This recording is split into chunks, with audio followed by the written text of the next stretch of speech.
Hello friends, स्वागत है आपका एसपीसी सेंटर ऑफ नॉलेज में। और आज हम लोग रेनबो पार्ट 2 का एक और चैप्टर, जिस चैप्टर का नाम है द अर्थ, उसको लेकर उपस्थित हुए हैं। तो आज इस चैप्टर से जितने भी ऑब्जेक्टिव प्रश्न हैं उन सभी ऑब्जेक्टिव प्रश्नों को हम लोग सॉल्व करेंगे। वीडियो पसंद आए तो चैनल को सब्सक्राइब कीजिएगा, लाइक कीजिएगा, कमेंट कीजिएगा। कमेंट निश्चित ही कीजिएगा क्योंकि आपके कमेंट से हमें और प्रोत्साहित मिलता है अपने आप को, ताकि हम और कुछ अच्छा कर सकें आपके लिए। तो चलिए हम लोग वीडियो को शुरू करते हैं। पहला क्वेश्चन है the earth is written by, यानी द अर्थ के लेखक कौन है। क्या कह रहा है कि the earth is written by, यानी द अर्थ के लेखक कौन हैं। H.E. बेट्स हैं, सिग्गा नोया हैं, जॉन डॉन हैं या नॉन हैं। तो इस पाठ के लेखक हैं H.E. बेट्स। इनका पूरा नाम है हर्बर्ट अर्नेस्ट बेट्स।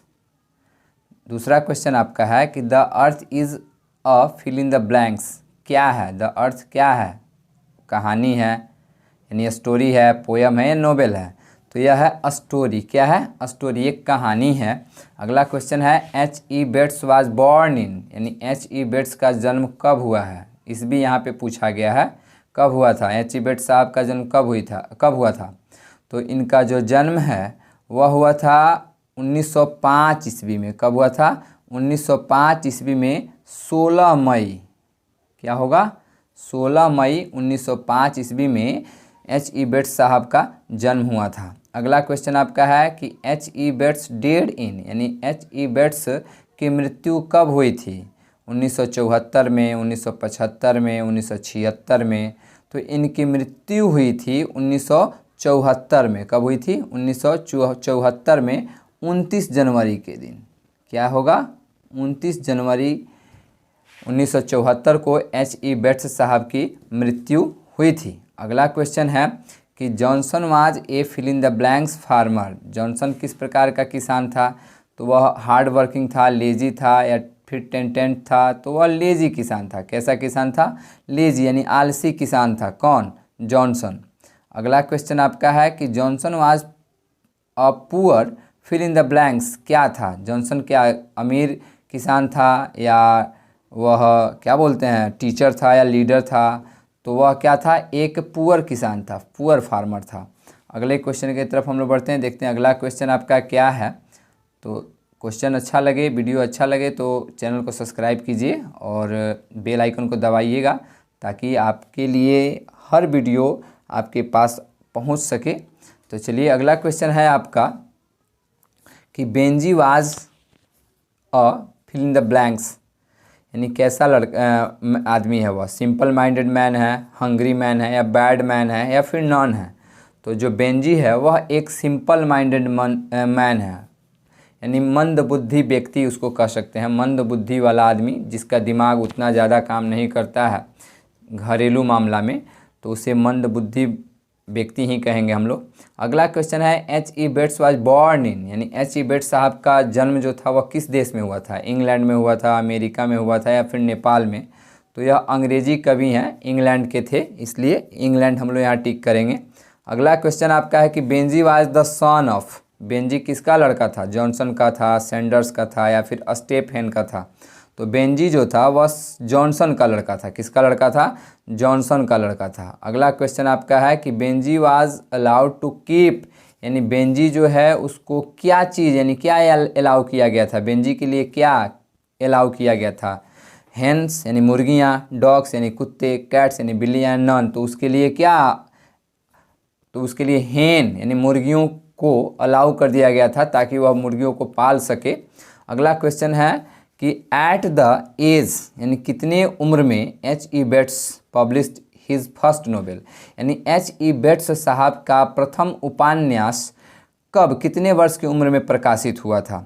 क्या कह रहा है कि at the age H.E. Bates published his first novel dot dot dot, यानी H.E. बेट्स साहब का प्रथम नोवेल जो था, उपन्यास, नोवेल का मतलब होता है उपन्यास, वह कितने वर्ष की उम्र में प्रकाशित हुआ था। 15 वर्ष की उम्र में, 21 वर्ष की उम्र में या फिर 30 वर्ष की उम्र में या फिर 40 वर्ष की उम्र में।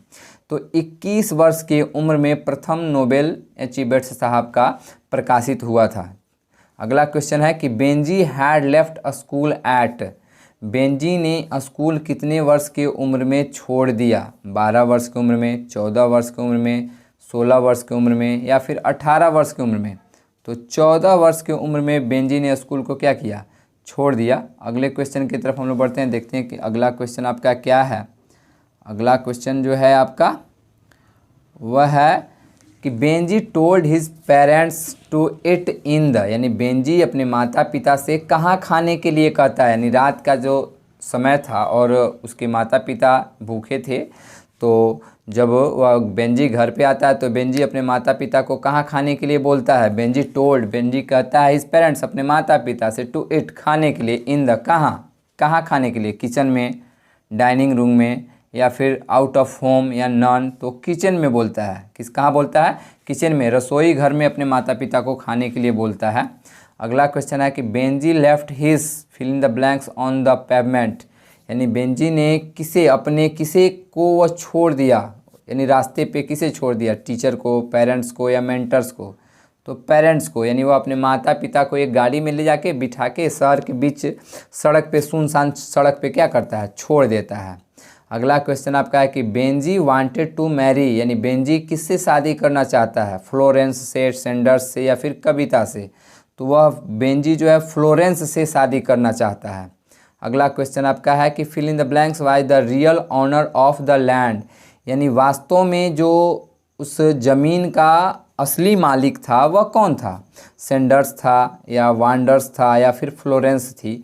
तो उस ज़मीन का असली मालिक जो था वह था सेंडर्स, क्योंकि जॉनसन ने बहुत पहले ही उस ज़मीन को गिरवी रख दिया था।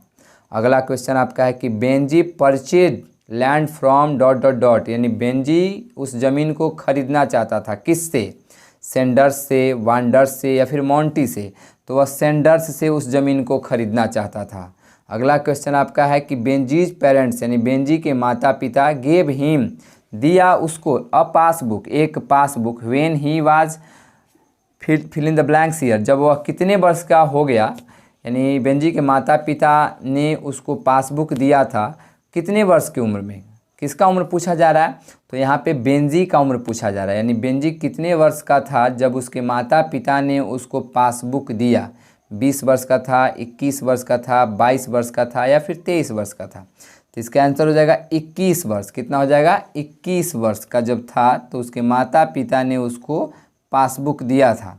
अगला क्वेश्चन आपका है कि H.E. बेट्स इम्पोर्टेंट्स वर्क्स, यानी H.E. बेट्स के द्वारा जो इम्पोर्टेंट्स कार्य हैं जो किए गए हैं उनके द्वारा और कब किए गए हैं, यानी वह कब प्रकाशित हुआ है, इसको यहाँ पे लिखा गया है। जैसे पहला है fire stood the wind of France, क्या कह रहा है कि द फायर स्टूड, हवाएं खड़ी थी, द विंड ऑफ फ्रांस, यानी एकदम निष्पक्ष खड़ी थी फ्रांस के समक्ष। किस, यानी यह जो है कार्य उनका कब प्रकाशित हुआ था? तो 1944 में प्रकाशित हुआ था। कब? 1944 में।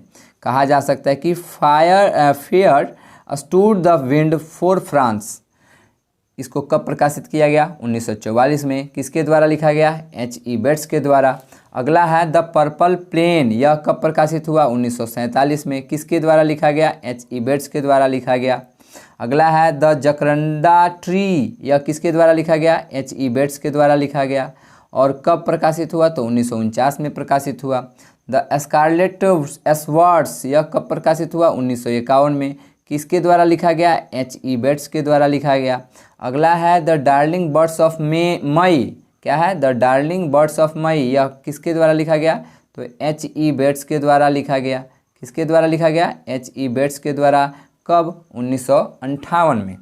तो इस पाठ के जितने भी ऑब्जेक्टिव प्रश्न थे उन सभी ऑब्जेक्टिव प्रश्नों को हम लोगों ने सॉल्व किया।